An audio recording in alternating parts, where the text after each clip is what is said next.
Olá pessoal, sejam bem-vindos a mais um vídeo aqui do Dados Críticos. Eu sou o Theory e nesse vídeo aqui eu vim trazer para vocês 12 péssimos hábitos de mestres de RPG. Eu já fiz um vídeo anterior aqui com os 12 péssimos hábitos de jogadores e dessa vez é hora da gente falar sobre os mestres, coisas que podem acontecer e que você, como mestre ou mestra, pode melhorar na sua mesa de jogo. Esse vídeo aqui surgiu como uma sugestão da galera lá nos comentários, tanto do Rogério Paiva, que sugeriu para a gente criar sobre os mestres, do Matheus Rodrigues e também do Lincoln Lobo. Então deixa aqui nos comentários sugestões para os próximos temas de vídeos, porque isso além de aumentar o engajamento e estimular a discussão aqui sobre os temas dos vídeos, também ajuda o YouTube a indicar os vídeos para outras pessoas e ajuda o canal a crescer cada vez mais. Confere aqui também se você está inscrito e se não tiver, se inscreve aí e também considera se tornar um membro, porque a partir de R$2 você ajuda o canal a crescer cada vez mais e recebe os vídeos com antecedência lá na nossa comunidade do Discord, que é discord.io/dadoscríticos. Então vamos para o nosso tema do vídeo aqui, vamos falar sobre os 12 péssimos hábitos de mestres de RPG. Antes da gente começar, vale sempre lembrar que isso aqui é baseado na minha experiência, na minha opinião, então se você discorda de alguma coisa que eu falar aqui ou tem algum adendo, você também pode deixar aqui nos comentários. E o primeiro hábito desses aqui seria narrar as cenas de forma desequilibrada. E o que seria narrar de forma desequilibrada? Bem, eu gosto de pensar que existe sempre um equilíbrio entre as coisas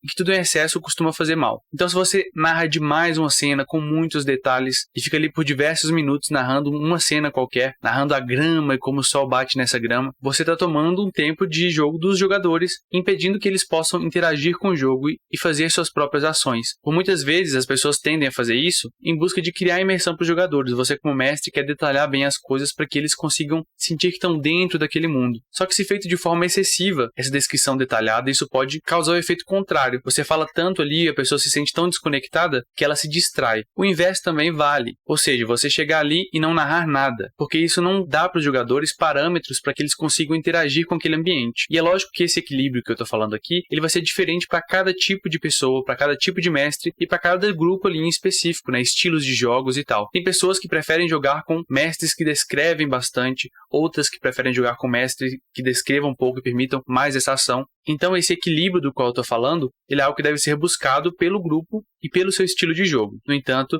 uma dica que eu sigo e que costuma dar certo com várias pessoas diferentes é elencar o número de detalhes que você quer passar. Podem ser 3, 4 ou até 5, mas você descreve esses detalhes ali que você elencou e abre espaço para que os jogadores perguntem e interajam com aquela cena. Outra coisa que deve ser exercitada bastante é a observação, é a escuta. Então observe os seus jogadores, percebam se eles estão prestando atenção, se eles estão distraídos, se eles estão quietos demais ou agitados demais. Isso pode ser informação para que você saiba se você está descrevendo muito ou pouco. Se eles estão ficando muito perdidos sem saber o que fazer, pode ser que você esteja dando pouca descrição. Já se eles estiverem muito distraídos e tal, pode ser o inverso. E é lógico que isso varia de pessoa para pessoa, mas é sempre importante buscar o equilíbrio. O segundo péssimo hábito de um mestre de RPG é podar a liberdade dos jogadores. O grande diferencial do RPG de mesa é que ele permite que você faça virtualmente ali o que você quiser. As possibilidades são infinitas e existem inclusive possibilidades que não seriam possíveis no nosso mundo, que a gente busca ela dentro da fantasia. E essa liberdade muitas vezes pode assustar mestres, principalmente se eles estiverem iniciando, mas não necessariamente os iniciantes. Eu já vi iniciantes lidarem muito bem com isso, e mestres veteranos não saberem lidar com a liberdade dos jogadores. Então não é o tempo que diz nada, mas sim como você aborda essa questão. Se o jogador tentar fazer algo muito arriscado ou que você acha que algo pode dar merda, antes de fazer a rolagem, deixe claro para ele que tente colocar de forma clara os riscos que existem naquela ação. Dessa forma o jogador vai poder analisar todos os elementos e tomar uma decisão. Se ele realmente tomar aquela decisão, permita que ele faça isso e role os dados. É aí que mora a beleza do RPG. Se ele conseguir, vai ser algo épico, vai ser uma história para contar daí a muitos anos. Se ele falhar, que as consequências ocorram. Algo muito importante no RPG é ter as consequências. Então, se ele fizer algo muito estúpido e morrer por isso, que a morte ocorra de fato. Mas sempre deixe claro que os riscos estão ali antes que a atitude seja tomada. Outra coisa que pode acontecer nesse caso da liberdade é quando você planejou uma determinada cena, um determinado combate, e os jogadores tendem a tentar fazer outra coisa, e aí você pode se sentir tentado a forçar que eles vão por um determinado caminho, que é o que você tem preparado ali. Na minha opinião, isso é muito problemático, porque Da mesma forma que você está manipulando o jogo para que ele funcione do modo como você quer e não que ele ocorra de acordo com as consequências das ações dos jogadores. Por isso é muito importante estar preparado para improvisar durante o jogo. Para aprender como fazer isso, tem vários vídeos aqui numa série de vídeos chamada O Mestre Preguiçoso, onde eu dou dicas aqui de como se preparar para improvisar dentro do jogo, como preparar aquilo que importa dentro da sua sessão. O terceiro péssimo hábito de mestres de RPG seria fazer o ogro quântico. É um pouco disso que eu já falei anteriormente, né? Mas é forçar os seus jogadores para um caminho específico. Eu já vi muito esse termo sendo usado lá pelo Rafael Balbi, pelo Azecos lá no Mestre do Dungeon também. E ogro quântico seria aquela situação onde você preparou um combate com o ogro, por exemplo, mas coloca aqui qualquer combate que você tenha preparado, ou situação, ou cena específica. Vamos supor aqui que você colocou um ogro na floresta, e aí os jogadores quiseram passar pela montanha. E aí aquele ogro que estava na floresta aparece lá na montanha, um lugar que não faria sentido nenhum dele estar, mas você colocou ali porque é aquilo que você tinha preparado. Então, novamente, na minha opinião, se não faz sentido nenhum daquele ogro estar ali, e você está colocando simplesmente porque é mais prático para você, de certa forma você está tirando a liberdade da escolha dos jogadores. Porque talvez eles tenham escolhido não passar pela floresta exatamente porque tinha um ogro lá. E nem todo combate precisa ser lutado. Então esse combate também pode ser uma forma de punir, muitas vezes, a decisão dos jogadores. Então eu recomendo tomar bastante cuidado com esse tipo de estratégia aqui. O quarto péssimo hábito aqui seria manipular as rolagens. E esse aqui é um tema muito delicado, né? Que muita gente diverge opiniões. E eu vou dar a minha opinião aqui, mas vocês não são obrigados a concordar com ela. Inclusive, tem muita gente que discorda e a gente pode conversar mesmo discordando, tá? Inclusive, é interessante que vocês coloquem aqui a opinião de vocês para que a gente consiga dialogar e aprender nesse processo. Na minha opinião, manipular as rolagens é algo extremamente prejudicial para a sua campanha, para o seu jogo de RPG. Porque quando você manipula uma rolagem como mestre para ter um resultado favorável para você, ou para os jogadores, ou para algo que você acha que é legal, você está tirando ali do jogo algo que é concreto, que é a rolagem do dado, o resultado ali, e você está distorcendo isso para se moldar aos seus desejos, para aquilo que você acha que seria mais legal, para aquilo que você acha que não magoaria alguém, uma morte de personagem, que você não quer que ele morra por algum motivo. Mas quando você faz essa manipulação, é como se você estivesse se colocando numa posição onde você decide aquilo que é melhor para sua mesa de jogo, você decide aquilo que é divertido. E muitas vezes, o que é divertido para você não é divertido para outra pessoa, além do fato de que você está tirando aqui aquela possibilidade de uma consequência para a ação do jogador. Ou seja, ele tomou aquela atitude baseado ali nos parâmetros que na narração que o jogo conseguiu dar para aquela pessoa. Aquele jogador, aquela jogadora decidiu assumir os riscos. E se você sempre vai ali e manipula essa rolagem, seja para o bem do jogador ou para o seu bem, né, para o bem do mestre ali, para o que você acha que é o bem da história, você acaba confundindo esse jogador e essa jogadora, porque aí a pessoa não sabe se as consequências são reais, e elas não são porque você está manipulando, né? Isso é algo que eu tenho aprendido muito mestrando, rolando sempre em aberto,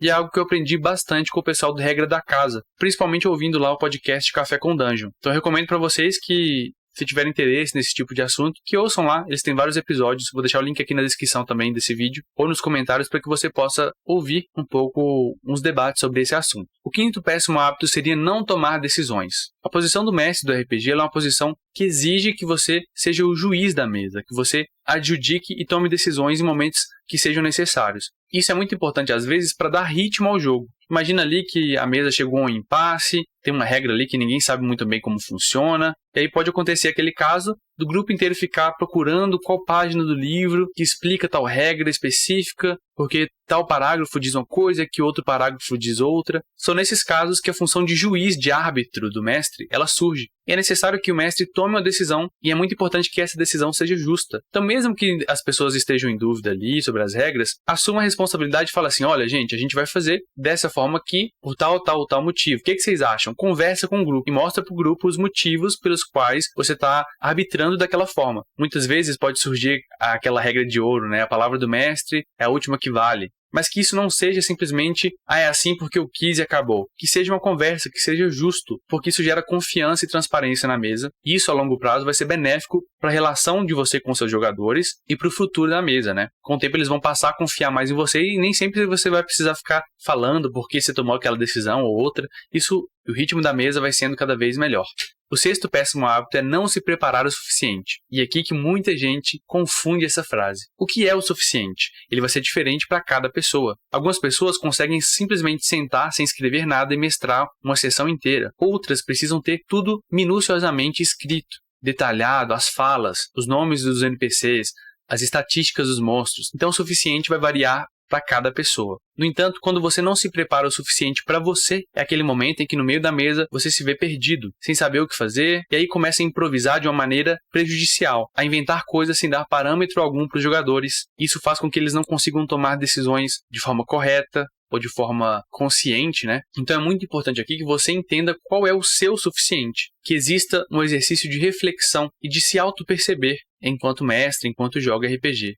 Nessa mesa eu fiquei muito perdido, então eu vou me preparar um pouquinho melhor na próxima. Ou então, eu achei que eu me preparei demais, gastei muito tempo, então eu me preparo menos. A série de vídeos do Mestre Preguiçoso aqui no canal pode te ajudar, e tem um livro muito bacana que também pode te ajudar a entender qual é o seu suficiente, que é o Despreparado Nunca, do Phil Vecchione. Estou pensando em fazer uma série de vídeos aqui no canal sobre esse livro, né? Assim como eu fiz do Mestre Preguiçoso, porque é um livro excelente para te ajudar a exercitar essa autoconsciência e entender o quanto é suficiente para você. O 7º péssimo hábito aqui é não saber o básico das regras. E muita gente também confunde isso aqui, achando que o mestre precisa saber tudo de cor. Isso não é verdade. Se fosse verdade, pessoas iniciantes nunca mestrariam e nunca existiria um mestre. Novos jogos não surgiriam porque os mestres não entenderiam as regras ainda. Então isso aqui não é verdade de forma alguma. O mestre ele precisa saber o básico das regras, e isso precisa estar claro para ele. Mas se o básico não está claro para você ainda, você quer aprender mais jogando, deixe isso claro para os jogadores. Deixe claro que você vai tentar improvisar ali, ou vai inventar uma regra no meio do jogo. Seja transparente com os jogadores, porque assim, eles não vão criar expectativas irreais sobre a mesa, né? Muito importante isso. No entanto, é importante também que você se esforce, né? Eu já vi acontecer muitos casos de mestres que falam, a regra não importa, tanto faz. Gente, a regra importa sim, importa bastante. Porque a regra é o ponto em comum entre a sua imaginação e a imaginação da outra pessoa. Se não existe um ponto concreto ali, fica tudo muito subjetivo. E apesar de ser possível passar parâmetros de forma narrativa, simplesmente falando e descrevendo, como é o que acontece em jogos de movimento FKR, por exemplo, quando isso acontece nesses outros tipos de jogos, essa é a proposta que está colocada ali desde o início, e não algo que foi simplesmente desvirtuado no meio do jogo. Então entenda aquilo que você sabe ou não sabe das regras, entenda quais são as suas limitações, aquilo que você tem como dificuldade, e trabalhe nisso, né? Não assuma uma posição passiva e falar que não importa e simplesmente acabou. Faça resumos, entenda, estude, pergunte, mas também não caia no outro extremo de achar que você precisa saber tudo, porque isso não existe. O equilíbrio é a chave novamente. O 8º péssimo hábito que muitos mestres cometem é deixar a história dos personagens fora do seu jogo. Isso aqui vai variar muito do estilo de jogo e do sistema que vocês estão jogando, né? Alguns sistemas você cria uma história prévia antes de começar a jogar, outros não. Tem grupos que preferem sempre fazer isso e outros não. Mas mesmo aqueles que você vai descobrindo a história enquanto está jogando, é importante que essa história que você está descobrindo, ela influencie no jogo. Se o seu jogador escolheu jogar de guerreiro, ou de mago, ou de ladino, é porque ele se interessa em um determinado tipo de coisas. Se ele colocou na história dele vários e vários NPCs, é porque ele se interessa por essa influência política, por essas relações dentro do jogo. A ficha, a história e o personagem ali do seu jogador, ele te diz muito sobre o estilo de jogo que ele está com a expectativa de jogar. E saber analisar isso e colocar isso em mesa é muito importante também, com as certas dosagens, dados os seus limites ali, para conseguir engajar mais esse jogador no seu jogo, para criar uma imersão, para ele sentir que aquilo que ele criou interfere de fato no mundo e que o mundo é vivo independente dele. Deixar isso de fora é perder uma grande oportunidade de criar uma mesa incrível, uma mesa personalizada, mesmo em campanhas prontas, né? Vamos colocar assim. A campanha pronta, quando você coloca ela em mesa, ela passa a ser sua. Então tenha liberdade para mudar o que você quiser. Pega a história do seu jogador, veja algo que encaixa ali e mistura, cria. Isso é muito importante. Eu posso dar o exemplo aqui da aventura que a gente joga aqui no canal, que é a Rime of the Frost Maiden, né? Uma aventura pronta, mas que eu tento trazer sempre coisas da história dos jogadores para dentro da mesa. Muitas coisas que acontecem ali, muitas vezes, nem estão no livro, né? Mas eu acho importante trazer e colocar isso porque é uma campanha nossa. Se fosse para jogar igual o livro, a gente só lia o livro e não precisava nem jogar, né? O 9º péssimo hábito aqui é se achar o todo-poderoso, é ter uma atitude egocêntrica, é se achar melhor que os jogadores porque você é o mestre. Quando, na verdade, a posição do mestre e da mestra é uma posição de altruísmo, de humildade. A posição do mestre, né, ela tá ligada muito a uma questão de ego, de poder, né? Você tem poder na sua mão e você pode usar isso da forma que você quiser. Mas como o Maquiavel já dizia há muito tempo atrás, o poder corrompe, né? E muitas vezes a gente costuma ver alguns mestres ali que se utilizam dessa posição de poder que é ser mestre para fazer muitas das coisas que eu já falei nos hábitos anteriores. Então, podar a liberdade, levar o grupo para onde ele acha mais interessante, jogar o jogo dele ali porque ele acha divertido, porque ele quer se divertir, contar uma história que é uma história dele, já tá tudo scriptado. Ele já pensou um plot, uma história lá na frente, então ele se vê no direito de mudar o que ele quiser ali, porque não vai ser um jogador que vai interferir na história que ele criou, naquela história magnífica. Ele manipula os dados simplesmente porque ele acha que nada pode macular essa história maravilhosa, porque ele é o grande mestre, né? E o grande mestre não pode estar nunca errado. É lógico que é uma brincadeira isso aqui que eu tô falando, né? Para exemplificar essa posição que, infelizmente, muitas vezes a gente vê acontecer e, mais infelizmente ainda, a gente vê jogadores se submetendo a mestres assim porque não tem outra opção, porque não tem outra mesa. Isso é muito triste. Por isso, meu objetivo aqui no canal é tentar formar mestres, porque quanto mais pessoas mestrando, mais opções e mais pessoas jogando, as pessoas vão ter e mais pessoas jogando RPG também. Então, se você se vê nessa posição, tente fugir dela. E se você vê um mestre assim, sai dessa mesa, eu acho que vai ser melhor para você. Mas não deixe de dar um toque na pessoa, né? É sempre importante dar um feedback, porque às vezes a visão que a pessoa tem de si não é a mesma que ela passa para as pessoas. Então vale a pena falar de uma forma delicada, para que essa pessoa também possa se observar e tentar evoluir. O 10º péssimo hábito aqui seria ultrapassar os limites dos outros em mesa.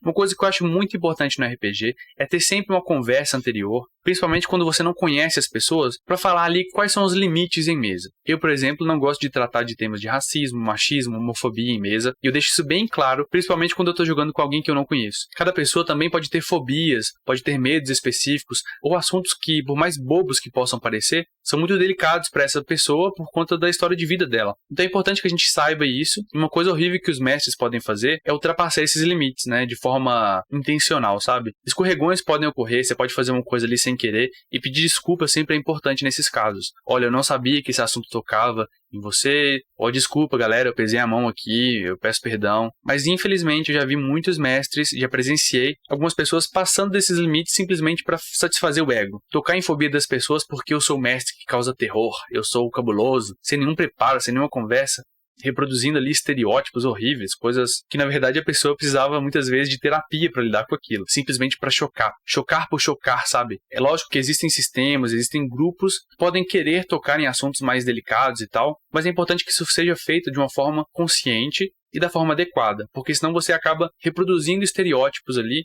você está usando a fantasia para isso, né? Pensa comigo, no RPG você pode falar de dragões, fadas, de magia, por que tal pessoa específica sempre está tocando naquele assunto de machismo, por exemplo, ou de homofobia? Provavelmente é porque isso toca essa pessoa, né? A gente sempre coloca em tudo que a gente faz, e eu como psicólogo posso dizer que essa parte da fantasia do RPG mexe muito com isso. Então, pode parecer brincadeira, mas essas piadas do elfo viadinho e tal, eu não aceito nas minhas mesas porque eu acho que isso pode ultrapassar o limite de várias pessoas. E se ultrapassa e machuca uma pessoa, por que eu vou continuar fazendo isso, né? Porque é engraçado, porque é legal. Engraçado pra quem? Legal pra quem? Então eu acho importante ter essa conversa sempre de limites com todo mundo antes de jogar. Nosso hábito número 11 é jogar contra os jogadores. E aqui é muito importante ter um discernimento sobre o que é jogar contra os jogadores. Em alguns momentos do RPG, o mestre sim está contra os jogadores. Ele está interpretando monstros, ele está colocando desafios para que os jogadores tentem ultrapassar e ele está fazendo ali uma posição de oposição aos jogadores. Só que é muito importante nesse momento que o mestre também saiba interpretar, entrar nos personagens. Ele naquele momento, ele está agindo como o culto maligno, ele está agindo como os orcs.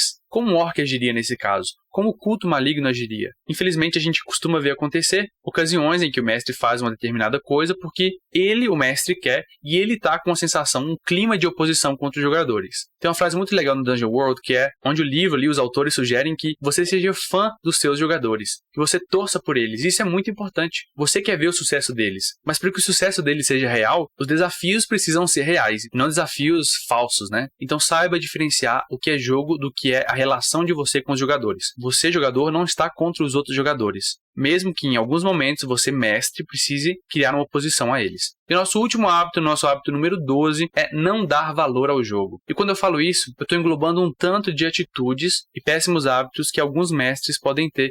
E isso engloba um tanto de coisa que a gente já falou aqui. Não se preparar o suficiente porque não está dando valor para aquele jogo, desmarcar em cima da hora sem motivo algum, manipular uma coisa ali simplesmente porque você quis e tanto faz, ficar saindo no meio da sessão, não se organizar, atrasar sempre para a sessão. Tudo isso está englobado aqui nesse quesito de não dar valor, né? Nesses casos, eu acho que é muito importante ter uma conversa entre jogador e mestre ali, novamente para igualar as expectativas. Qual a sua pretensão com esse jogo? O que você espera dele? Alinhar essas expectativas pode ser importante para que ocasiões como as que a gente já citou anteriormente não ocorram. E aí, o que você achou desses hábitos aqui? Você concorda com eles? Discorda? Deixa aqui nos comentários, que eu acho muito importante essa discussão entre todos nós aqui. Não deixa de checar também a nossa árvore de links com todas as nossas redes sociais e o nosso Discord, onde a comunidade do Dados Críticos se reúne. E novamente lembra que se tornando membro aqui a partir de R$2 ou virando um sub lá na Twitch, você pode se inscrever com a Amazon Prime e não pagar nada mais por isso. Você ajuda o canal a crescer, recebe os vídeos com antecedência, pode sugerir temas para os próximos vídeos e ajudar no crescimento dessa comunidade tão bacana que é o Dados Críticos. Muito obrigado por assistir esse vídeo, espero seu feedback aqui nos comentários e até o próximo vídeo aqui do Dados Críticos.